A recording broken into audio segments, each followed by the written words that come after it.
Welcome to this week's meeting of the Silicon Valley Rotary Club. The purpose of our club is innovation, entrepreneurship, and education, and we use technology as a means to further our goals of making this world a better place to live.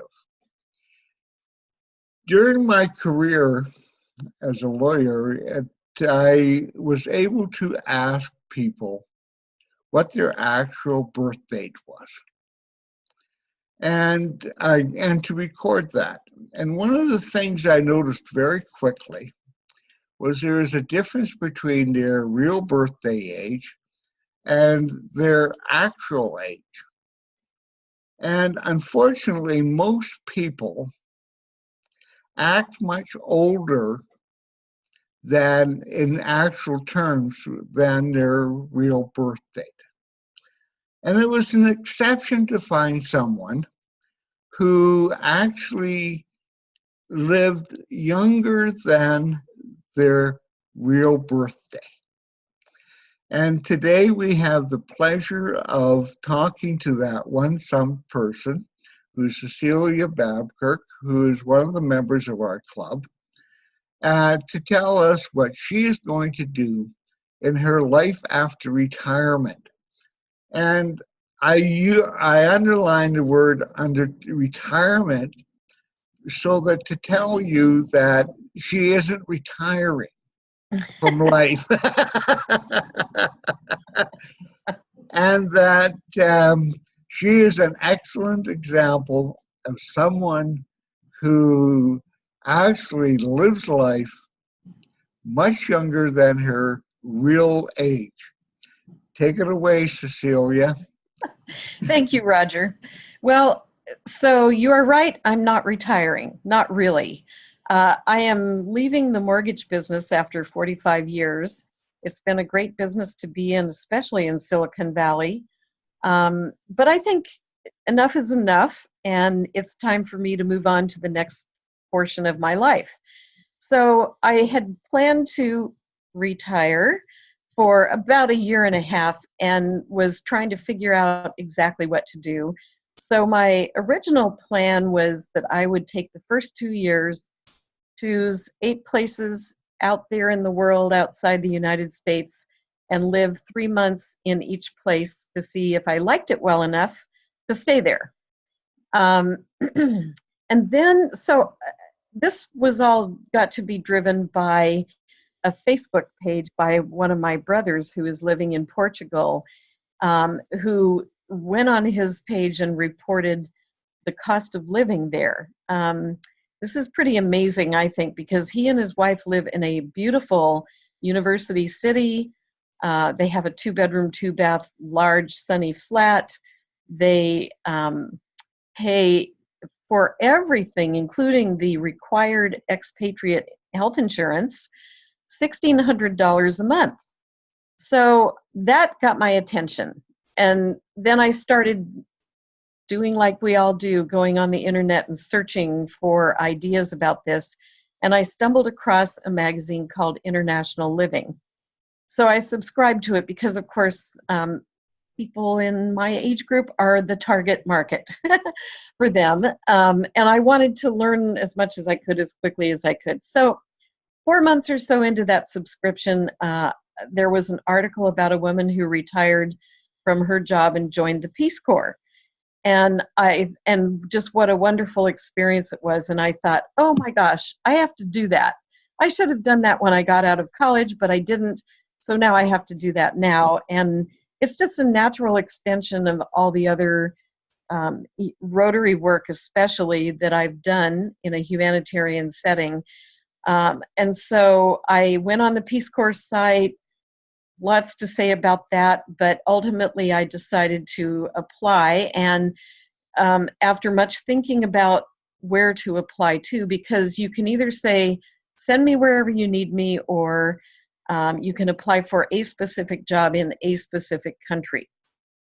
So I started to apply for Morocco to do a youth development, be a youth development officer.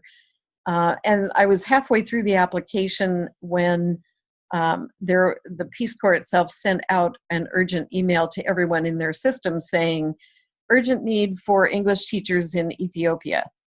And so I was really not planning to go to Africa, and I have been near there actually, but I thought, what the heck? Because it's also a special program where after your 2 years of duty and other course requirements, you come out with a certificate that's recognized by the Department of Defense and the Department of State. So I could go if I wanted and teach English anywhere in the world just about with that certificate. So I thought, this is a great way to kill two birds with one stone, actually. And so I changed my application and applied to Ethiopia and was approved right away, or accepted, or whatever the terminology is. And then the fun began, because the very first thing they do is send you a list of 11 medical tasks that you have to complete before you are cleared to go. We discovered in all of that early on that I have a thyroid condition, which is not symptomatic and not serious. And after many, many tests and many months, that turned out to be all clear, no medication, no surgery, anything like that. But it was just sort of, I really wondered in like 3 weeks ago even, whether the universe was trying to tell me not to go, because it just seemed like I would submit 3 or 4 items and I would get 3 or 4 more that I had to take care of. Anyway, the good news is, ta-da, I cleared yesterday. On the 24th of May, I fly on June 13th, first to DC and then to Ethiopia. We have a orientation in DC.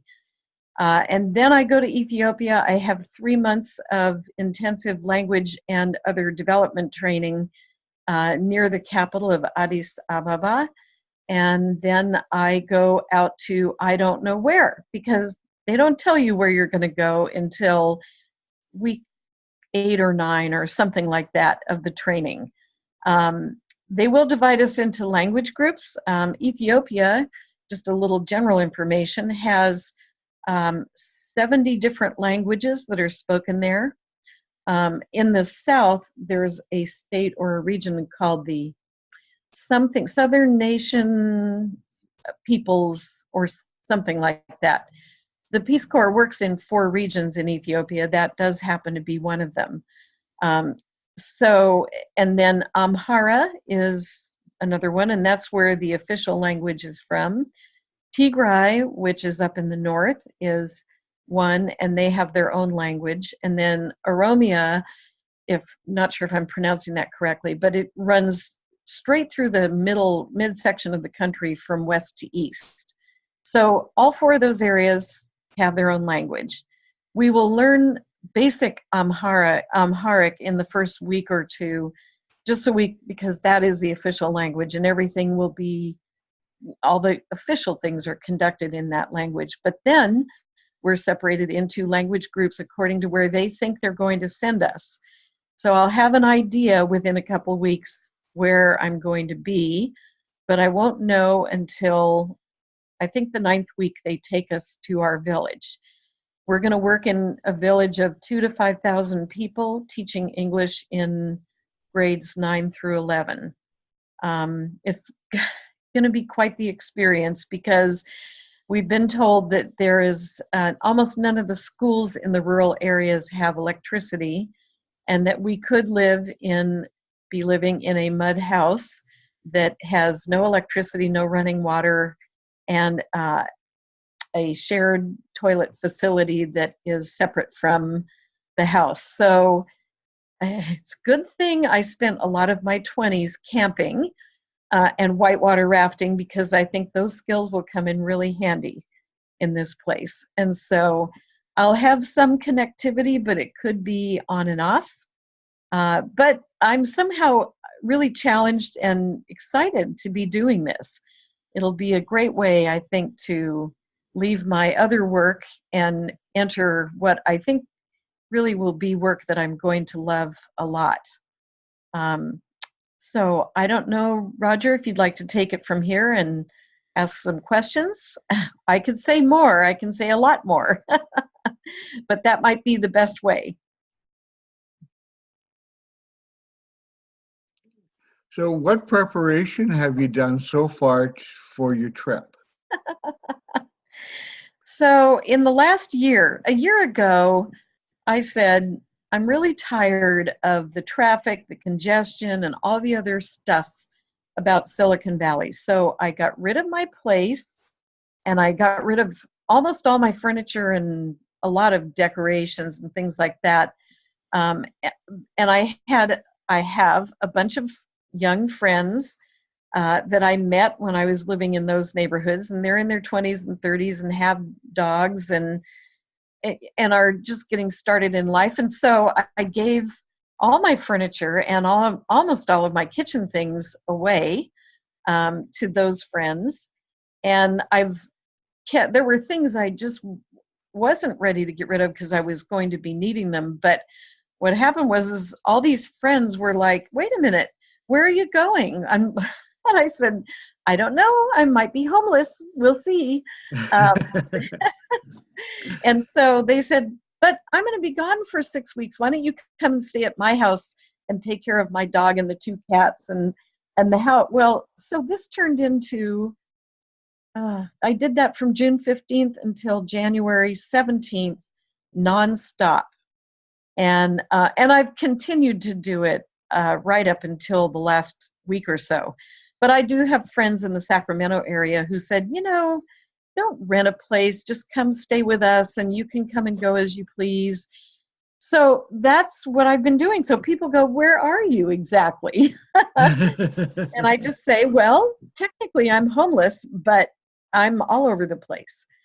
And little by little, I've gotten rid of the things that I'm not going to be needing any longer when I go to Ethiopia. So there might be a few boxes of things left here when I leave, but it's only because the medical clearance took so long that I didn't actually even know I was going to get to go. And so I don't now have time to get rid of some of those things in an orderly way. So my friends are going to be good enough to hang on to them for me, but might be 2 or 3 boxes of the serious paperwork, birth certificate, and all that kind of thing, and some other things that are special to me that I was prepared to one way or another dispose of, but it hasn't worked out that way. I'm going to donate my car to one of the charitable organizations here. Rotary does not do car donations, or I would give it to them. And then I'm going to get on the plane with hopefully less than 100 pounds of stuff. That's our allowance, 2 suitcases, 100 pounds. I've never carried 50 pounds in a suitcase. I don't believe in taking that much stuff. But as I get closer and learn more about our environment in Ethiopia, I realize there are some things I probably should take. That they may not be impossible to get there, but they will be a challenge to get when I'm there. And so there I am. I'm nearly homeless and without belongings. What No sort of shopping cart. what sort of environment are you expecting to go into?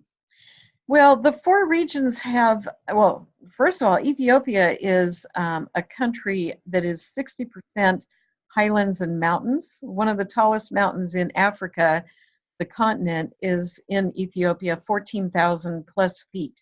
So it's pretty high. The capital, Addis Ababa, is 7,200 feet elevation. And so a lot of the country is higher elevation, and therefore the climate is more temperate, which could be a good thing. In the north, in Tigray, as I understand it, it's somewhat like desert, but not like Nevada, not like Arizona desert, where it's 115 degrees in May as we speak. Well, almost 115 degrees. And then in the south, it's hot and somewhat tropical. And so we don't get a choice, but in the first week of training, They will be interviewing us to figure out the best environment for us. And I could be happy in Tigray, which is somewhat arid, but I could also be happy in the highlands. What I really care about is that they don't stick me in a concrete block apartment, because I'm a frustrated farmer and I'd like a piece of ground to, to grow some vegetables in. And, about the job, so we will, as I understand it, be teaching 3 classes a day, 4 days a week, plus prep time. So it's not like our actual job will absorb a lot of time, but they do expect us to integrate into the community as best we can and really do a thorough community assessment to understand what the needs are, and then work with the community to solve or meet those needs in a sustainable way. And this is really why I'm going. Because not just about teaching English, it's about making meaningful change, which even in a small village can make a huge difference. Right. Are you familiar with the Ruth Stout method of gardening, or a variation of that is um, um, the Eden garden method of gardening? Not by name. I've probably heard about them, and I've done, in fact, where I'm staying here in the Sacramento area, they had a corner that was not growing anything, but it had a raised bed in it, and so I've planted a garden for them, which is kind of based on what they call the square foot garden method, where you kind of divide the plot up into 1 square foot squares, and you plant one plant in each of those squares and tend to it. And despite we've had a very, very cool and wet spring, we have green beans already. I've picked green beans already, and we have cucumbers, tomatoes, onions, herbs, peppers. Right. So they're going to have a nice bounty when I'm gone, but I have not specifically heard about those methods, and now I'll go look them up. Thank you very much. Okay. If you also look at our program that we had a couple months ago on Malawai, and the man who is teaching in Malawai agricultural methods, and Tizako was the person who was the host for that program. You'll get a good introduction to both methods. Good. I don't know how I missed that meeting, because I really don't miss very many of them, but I'll go back and find it for sure. Yeah, because that will give you a good introduction, and it's based upon building up the soil in terms of Yes. its topsoil, Yes. so that you can retain the minerals and the nitrogen and phosphorus and that in the soil, rather Right. than just putting on fertilizer. Right. Right. Well, so Michael Pollan, who is a well-known and respected, I want to say, agronomist here, but he's sort of popularized. He did a TED talk about a farmer who he squared off an acre of his land and started really growing it biodynamically. So first it would be grass. So then you'd put chickens in there, and they eat the grass or the grass seed, and they do their thing. So it becomes enriched high nitrogen fertilizer from their excrement. And Right. then you would put cattle in there, I think, and Okay.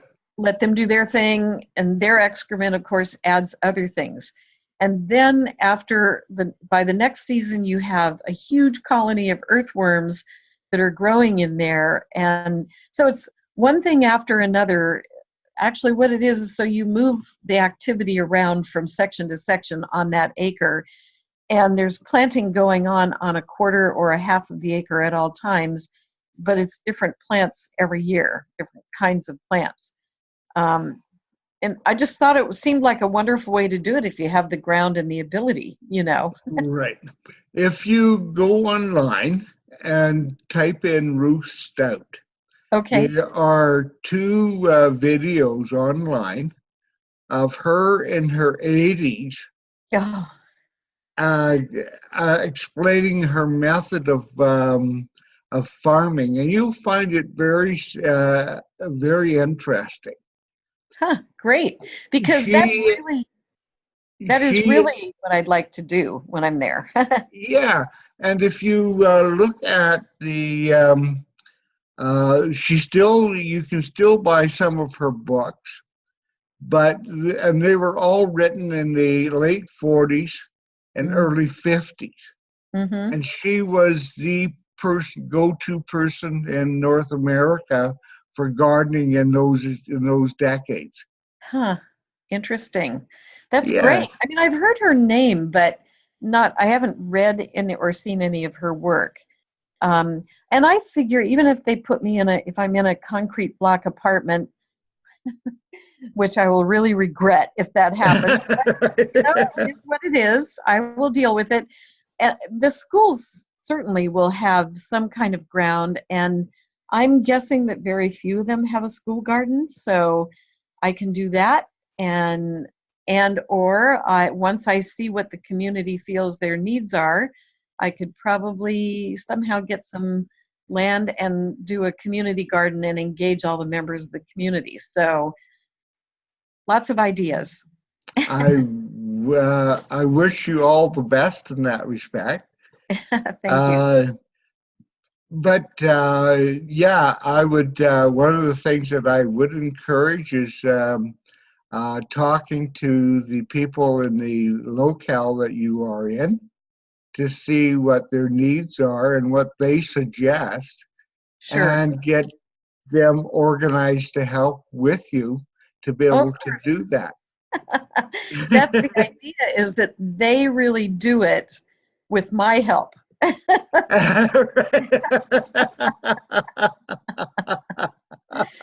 So I met a returned Peace Corps volunteer she had been in Madagascar. She was a sustainable agriculture specialist by education and many years in the field. And she said her concern when it was all said and done was that the community she was doing big gardens in that community, and she showed me some photos, including orchards and tree planting and things like that. She said her big concern was that the minute she left, they would stop carrying the water to the garden, because except in the rainy season, you have to carry water, and it has to be done all the time because it's hot there. And Oh, so, yes. so that's really going to be a concern. I mean, the sustainability of anything is really just based on if you have the resources available to do the project. But that's also a good opportunity for some innovation. And one of the things that first came to mind when you said that is that there's the ability to grow trees, and the trees give shade. Right. And Yeah. so the other thing which you will find very interesting then with the Ruth Stout or the Back to Eden garden method is that it helps preserve the water that's put into the soil. Yes. And so Yes. that water is retained in the area where you're growing. And that's very important as well. Sure. And it cuts down on the amount of watering that has to be done. Yes. Well, and in Ethiopia, their government, they have their current president or minister seems to be very forward thinking, and his focus is on reforestation and improving the productivity of the farmland. So I think that certainly helps their environment, if nothing else. But yes, I am aware of that. And so it's going to be interesting, just first my own visual observation, and then actually getting there and learning what it is that they think they want. Right. Have you done any language studies so far? No time. I have had no No time. I time. wanted to, but it hasn't worked out. And Amharic and one of the other languages is now you may lose me here because I'm plugged in, but I'm getting a low battery message. So let me see if I can make this work. So two of the languages are actually Semitic languages. So not only are they linguistically different, but they are their written language is completely different. They have little squiggly symbols. Oh, And wow. so, yeah, so it's not only learning to speak the language, it's learning to read the language that is going to be the issue. Right. Things like that. Hang on just a minute. Okay. Yeah.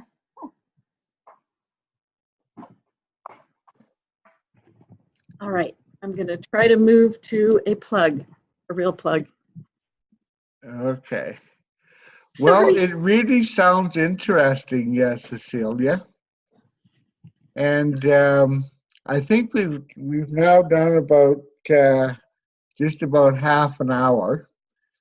So we ran out of our time, and I could talk to you for hours about your trip because I'm extremely interested in it. Thank you. And I'm looking forward to your periodic reports to the club on your adventure.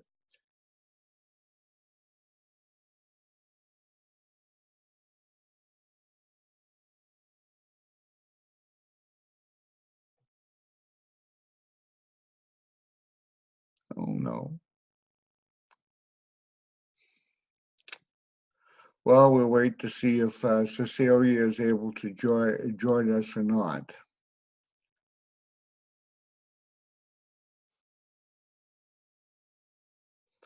If not, at this point in time, I would recommend to all of the people who are watching this video to, at the end, to make a comment in the comment section at the bottom of our meeting.